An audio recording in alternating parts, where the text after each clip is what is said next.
हरिओम नमस्कार मित्रों।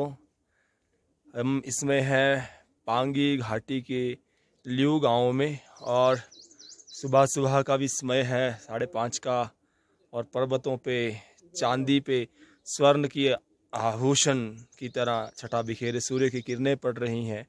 मेरे पीछे ये पर्वत चमक रहे हैं और ये देखिए यहाँ के घर किस प्रकार से हैं।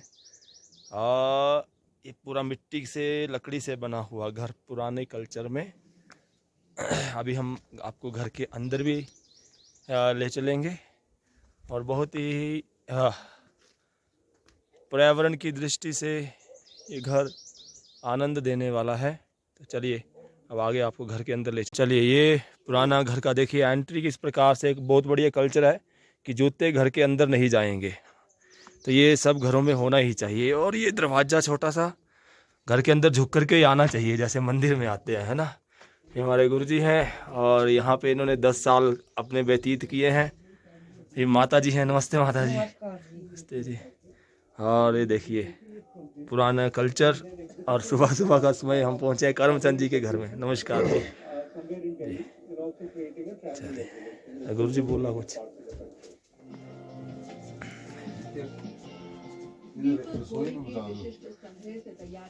ये लकड़ी और मिट्टी पत्थर से बना हुआ मकान।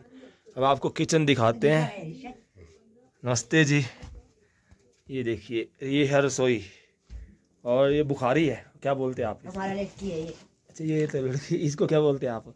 ये तंदूर। तंदूर तंदूर आप इनकी बात है तो कुछ और बोलते हैं तंदूरी। अच्छा ये देखिए घर को चूल्हा भी है और घर को गर्म भी करते हैं ये तंदूर। और देवी जी खाना भी बना रहे हैं सुबह सुबह का। क्या बात है। और ये देखिए किचन ट्रेडिशनल हमारा यही है पहाड़ों का। और सबसे बढ़िया बात तो ये दिखाते हैं आपको। ये देखिए कांसे की कटोरी, आवाज़ भी बढ़िया से आती है टन की इसमें से। ये मेडिटेशन के लिए बहुत अच्छा है, ध्यान के लिए। इसकी साउंड से ही पॉजिटिव एनर्जी आ जाती है अपने भीतर, पूरी पॉजिटिविटी। क्या बात है। कांसे की थाली, वो खाना कांसे के बर्तनों में ही खाया जाता था उधर नीचे कांगड़ा वगैरह में भी, लेकिन बाद में ये चेंज हो गया कल्चर। आइए लौटे अपनी संस्कृति की ओर। अपनी संस्कृति का आदर और सत्कार करना चाहिए, पाश्चात्य सभ्यता से दूर रहना चाहिए। जो हमारा वास्तविक जीवन है उसी में ही जीना चाहिए। परमात्मा ने यहाँ जो कल्चर दिया है उसके अनुसार ही यहाँ पर मकान बनाए गए हैं। यदि इसमें किसी प्रकार की चेंजिंग करेंगे तो यहाँ रहना दुर्लभ हो जाएगा।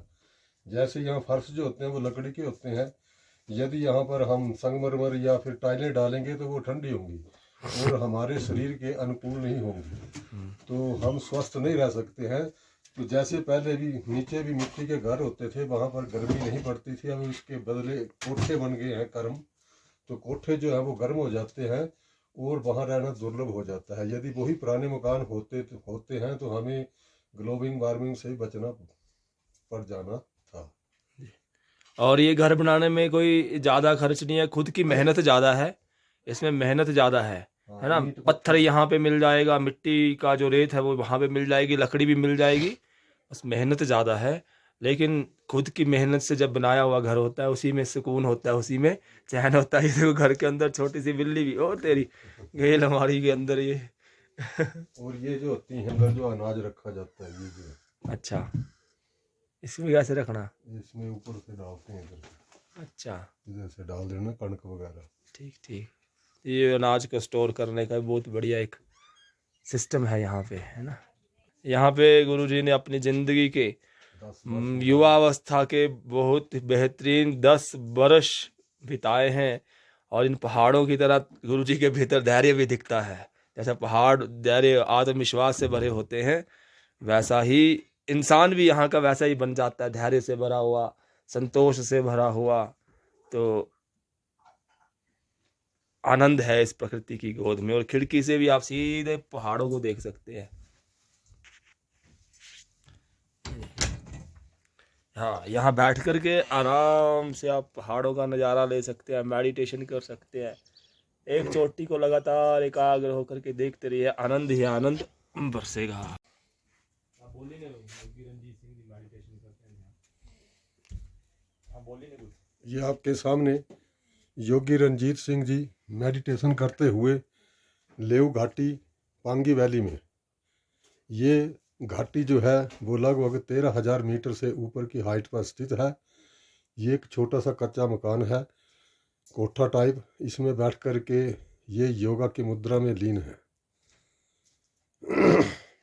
सामने जो नज़ारा है, प्रकृति का सौंदर्य है, इसको वह अपने आत्मसात कर रहे हैं। सूरज उदय हो रहा है और बर्फ से लदी पर्वत की चोटियां के ऊपर प्रकाशित हो रहा है।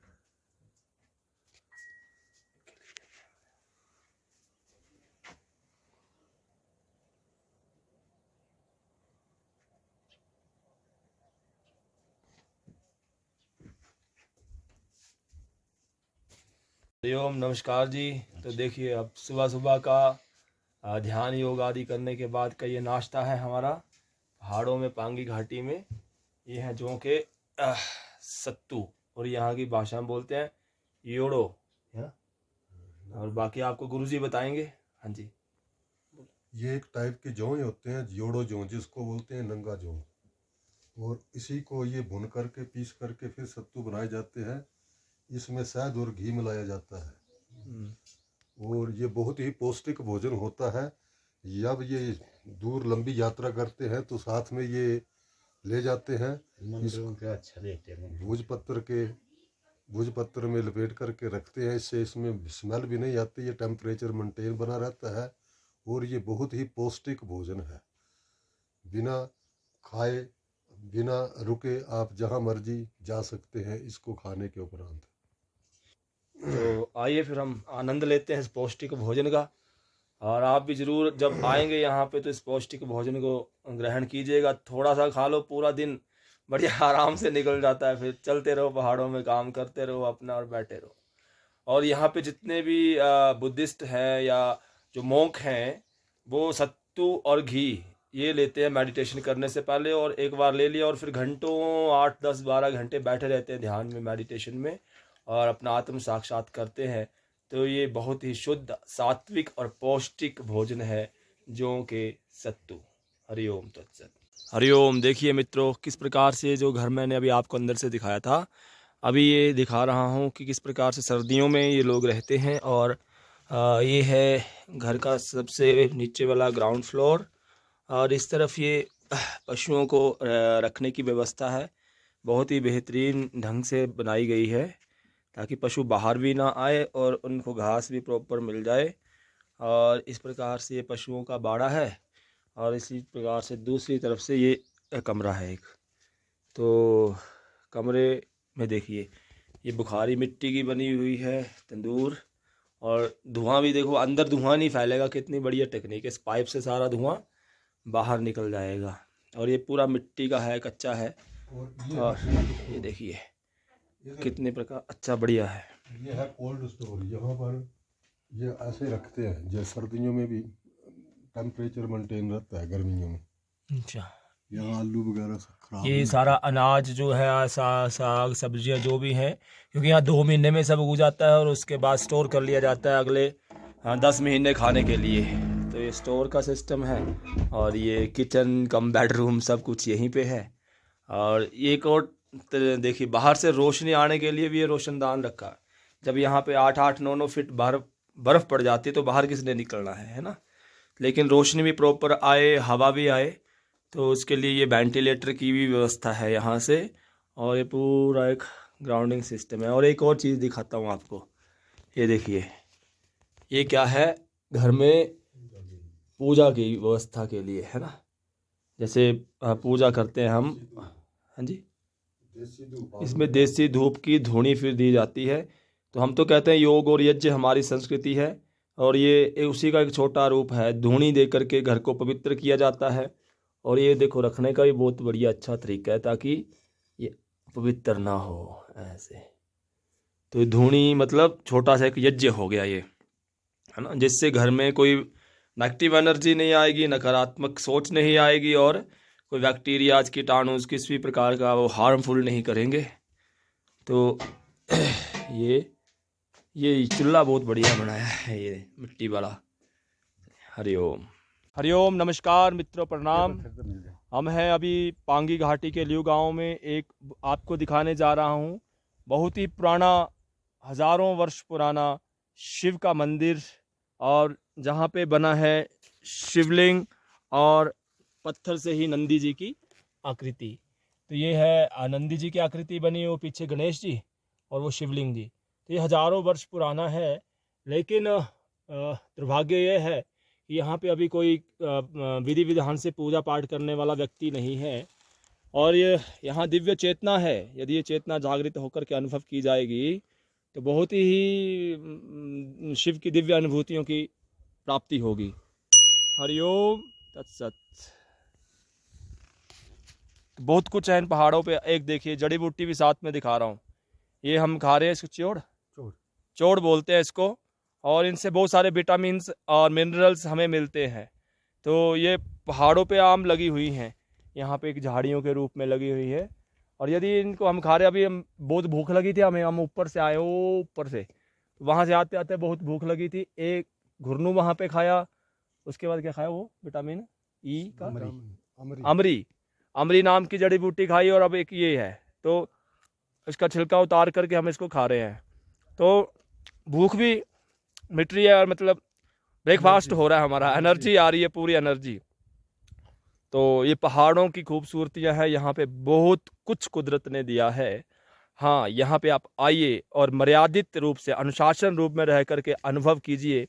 सब कुछ आपको जिंदगी में जो प्राप्त करना है वो यहाँ आकर के प्राप्त हो जाएगा। शहरों की भीड़ भाड़ से मुक्त होकर के निकलिए, कुछ दिन यहाँ बिताइए, जिंदगी स्वर्ग से भी आनंदमय हो जाएगी। और बस यही है कि अनुशासन के साथ, मर्यादा के साथ, बिना किसी छेड़छाड़ करके आनंद के साथ यहाँ पे रहना है। हरिओम तत्सत। ओम। ये है नाग मंदिर, और देखिए लकड़ी के ऊपर किस तरह से नक्काशी की गई है, बहुत ही सुंदर का यहाँ के कला है, ये है कारीगरी है। ये स्वस्तिक बना हुआ है, और स्वस्तिक के साथ साथ देखिए हनुमान जी हैं, और विष्णु भगवान हैं, गणेश जी हैं, शिव भगवान हैं, सरस्वती हैं, दुर्गा माता है। वो सारे स्वरूप यहाँ पे बने हुए हैं। नर में नारायण की अनुभूति यहाँ पे हो जाती है। और जैसे यहाँ पे कहते हैं ना, नर में ही नारायण है, तो यहाँ के जो लोग हैं वो भी भगवान स्वरूप ही हैं। उनके मन में कोई ऐसा भेदभाव नहीं है, कोई छल कपट नहीं, कोई राग द्वेष नहीं है। तो इसलिए हिमाचल को देवभूमि बोला जाता है, क्योंकि यहाँ पे देवता निवास करते हैं, और जो मनुष्यों में भी अनुभव होते हैं। हरिओम। देखो हम सब आए हैं यहाँ पे, और सब आनंद की अनुभूति कर रहे हैं। हेलो, हाँ जी, क्या चीज़ है? यस। देखिए कितना सुंदर है, पूले है, राजस्थानी स्टाइल जैसा। और पूले की ये शूज बने हैं, चप्पल बनी है, और ये बर्फ़ में चलने के लिए भी बहुत बेहतरीन है। जैसे बर्फ़ में भी चल सकते हैं, और पैरों का एक्यूप्रेशर भी अच्छे से हो जाता है ना, पैरों का एक्यूप्रेशर भी हो जाता है, और सारे ग्लैंड्स के हार्मोन हमारे नॉर्मल हो जाते हैं, और ठंड भी नहीं लगती है, और बर्फ़ में स्किट भी नहीं होते हैं। कितनी बढ़िया चीज़ है ना। आनंद, प्रकृति ने बहुत कुछ दिया है सब जगहों पे। हरिओम।